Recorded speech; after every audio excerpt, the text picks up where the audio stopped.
What are an INFJ's top pairs? Today we'll go into an INFJ's different relationships, their top pairings, and how compatibility works. So let's get into it. An INFJ's first pairing, their most compatible personality type, is an ENFP. And this just means, INFJs and ENFPs, they have fully compatible cognitive functions, compatible interaction styles, and compatible temperaments, just the whole shebang. So how this kind of works is, let's just go through the interaction style. INFJs are finisher types. They're really determined. They look to finish the things that are started. But ENFPs, they're starter types. So ENFPs start things and they appreciate that energy. They appreciate when ENFPs can get excited, get involved in things, get things going. And an INFJ can finish that and continue that project on. So that's one of the ways that their compatibility really shines. Another one is their temperament. ENFPs and INFJs are both idealist types. So this means they both are relationship focused. They care about the future of their relationships, of their social world, those feeling and intuition functions being so high and together. So this means it's kind of compatible for a relationship. They're both focused on each other. They're focused on the future, what they plan to do. And this can really work well when it comes to long-term and big decision making. So as we get into the functions, INFJs lead with introverted intuition hero. They lead with their drive, their ambition, their plans, what they want out of life. ENFPs lead with extroverted intuition hero. So ENFPs are flexible to other people's plans. They like to inspire people's ideas, inspire people's, hopes for their future, but they don't always like to make the big decisions themselves. They appreciate that an INFJ will make those big decisions, that they're determined, that they're going in their own direction. So this can really work out well because an INFJ, they know what they want, and an ENFP can help support that.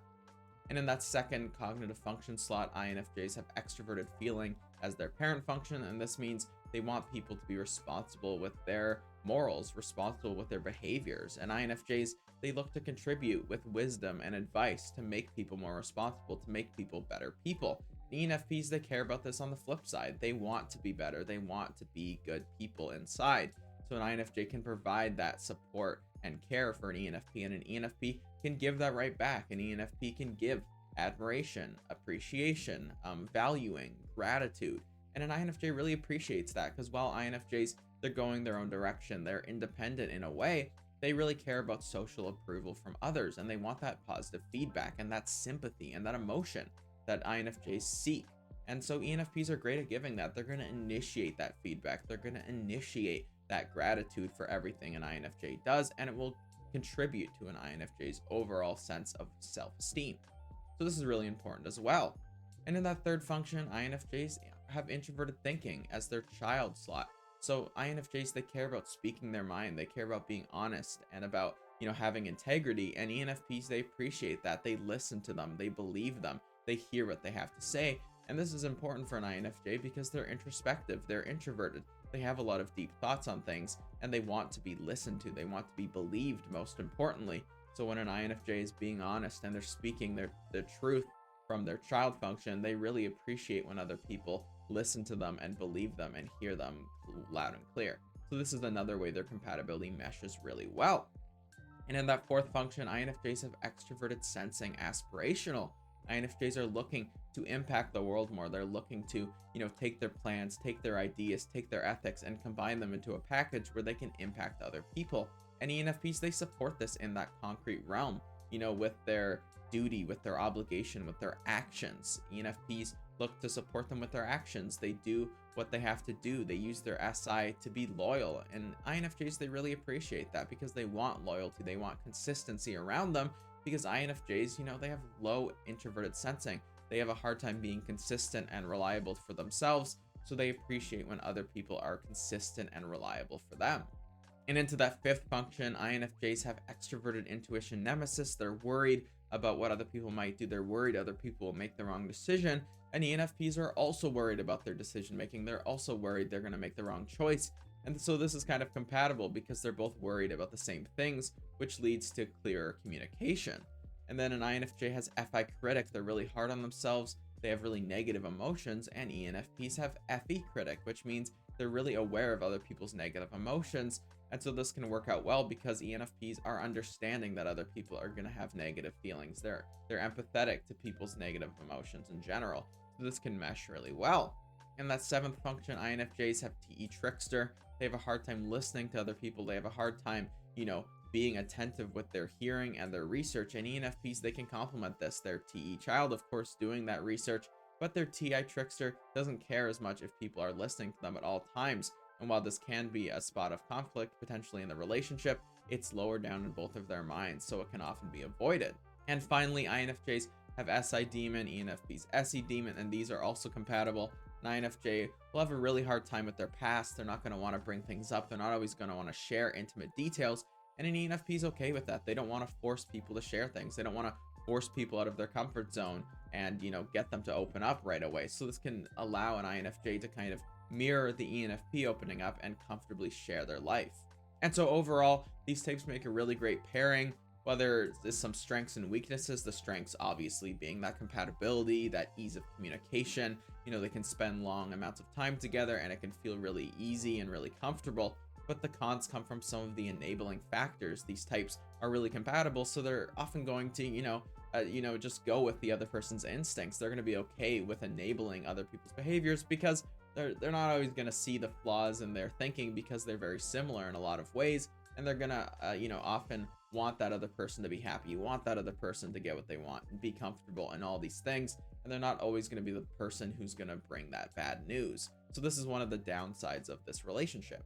But overall, a great pairing, most compatible, definitely a lot of pros to this in friendships, in relationships, whatever it may be. And second, we have INFPs as the silver pair, a very similar relationship to ENFP, INFJ, but with some key differences. While ENFPs provide full compatibility, INFPs do in some ways, but there's more skepticism and pessimism that misalign compared to an ENFP. So while INFJs heroic with their plans, like I said before, really ambitious, INFPs have any parent. So this isn't quite the full compatibility. They're a bit more skeptical with what people want. They're a little bit more paranoid about people's intentions. And while an INFJ is really optimistic about their intentions, INFPs can be a bit more skeptical of them, and this can lead to some issues in their relationship. INFPs also have FI hero, and they're very optimistic about their worth, their self-esteem, how good of a person they are.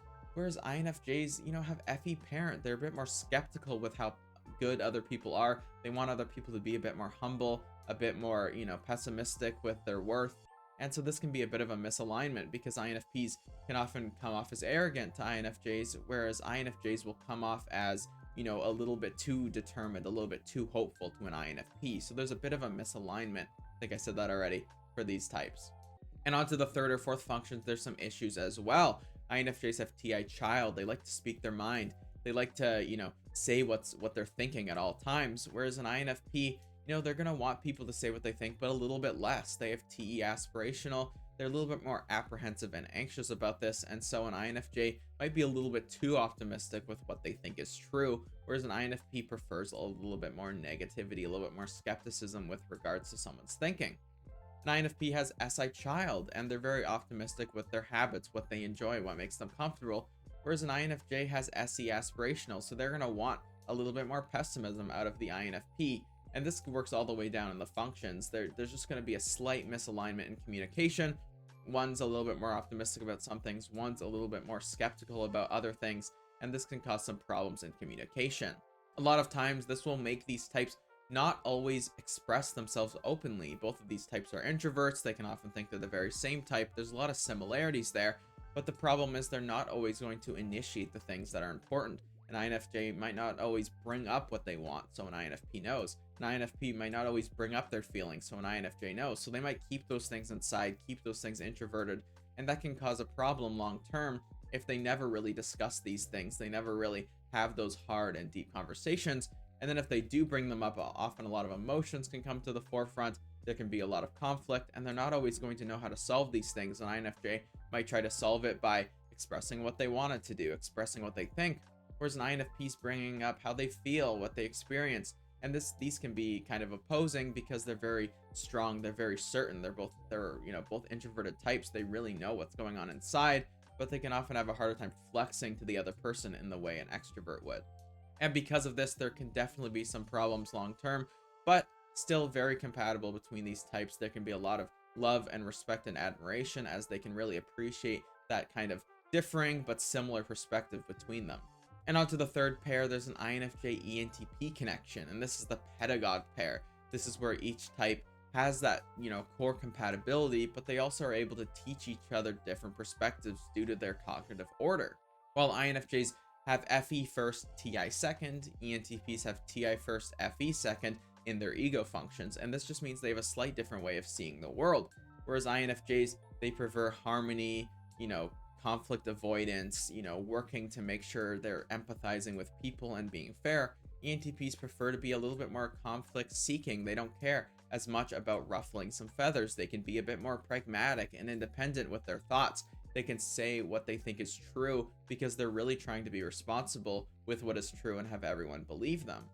There can definitely be some conflict between these types because they both have TI and FE in their ego. One person's going to have their opinion on what's true, and the other person's going to have a different opinion potentially on what's true. One person's going to have an opinion on what makes people happy, and the other person's going to have a differing opinion on what makes people happy. While there can be some consensus potentially if they both agree on what is true and what is best for others, but there can definitely be some infighting until they come to this. And in this pedagogue relationship, INFJs can often teach ENTPs to sometimes hold their tongue, sometimes listen to other people and be more empathetic and understand where others are coming from, whereas ENTPs can teach INFJs to stand up for the truth more and speak their mind even when it's hard. This more intellectual thinking perspective versus the more emotional idealistic perspective can complement each other quite well when they reach an agreement. But if types are immature, one person has more maturity than the others, there's going to be a lot of conflict as there is a differing and opposing perspective. However, when these types are able to work together, they can create a lot of progress and change due to this combination of compatibility and incompatibility. So I hope this explains the main pairings for INFJs. If you want more in depth on any of these pairings or more in depth facts about any pairings for any of the types, let me know in the comments down below, and please like and subscribe. It really helps the channel, and I hope you all have a great day.